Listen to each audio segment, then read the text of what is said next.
میرے بھائیو، اگر دنیائی عروج کوئی بندہ چاہتا ہے کہ ہر وقت عروج میں ہو، زوال میں نہ ہو، دنیا بھی اس کے پاس ہو، بچے بھی اس کے ہو، عزت بھی ہو، ہر جگہ پہ جائے، تو ایک دو کام کرے، ہر وقت اس کو عروج ملے گی۔ کون سے دو کام ہے؟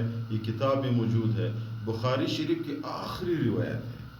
دیکھو، سیاہ ستہ میں بخاری شریف اصح کتب بعد کتاب اللہ تعالیٰ البخاری، قرآن مجید کے بعد صحیح کتاب بخاری شریف ہے۔ تو بخاری شریف کی آخری حدیث ہے، سبحان اللہ و بحمدی سبحان اللہ العظیم۔ مطلب اس کا یہ ہے میرے بھائیو، جو بھی بندہ دو کام کرتا ہے، ایک تسبیح بیان کرتے ہیں، یہ بخاری شریف کی حدیث کی بات ہے، یعنی جو تسبیح کرتے ہیں اللہ تعالیٰ کی یاد کرتا ہے، اور دوسرا میرے بھائیو، استاد صاحب یہ فرما رہے تھے ساتھ کہ استغفار کرتے ہیں۔ استغفار کے اللہ تعالیٰ استغفروا ربکم، یہ پوری آیات ہے۔ جو بھی بندہ استغفار کرتا ہے، اللہ تعالیٰ غیب سے اس کو رزق دیتا ہے۔ استغفار کرتے ہیں، اللہ تعالیٰ کی نصرت شامل حال ہوتا ہے۔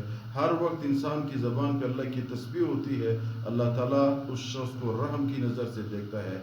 جس بندے کو اللہ تعالیٰ نے رحمت کی نظر سے دیکھا، گناہ معاف ہوتی ہے، دنیا میں اللہ عزت دیتا ہے، غربت اس کی ختم کرتے ہیں، کسی انسان کی محتاج نہیں ہوگا۔ جس مجلس میں جائے گا، اللہ تعالیٰ اسی مجلس میں اس کو سرخرو کرے گا، لوگ اس کی بات کو سن لے گا، ہر بندہ اس کو عزت کی نظر سے دیکھ لے گا۔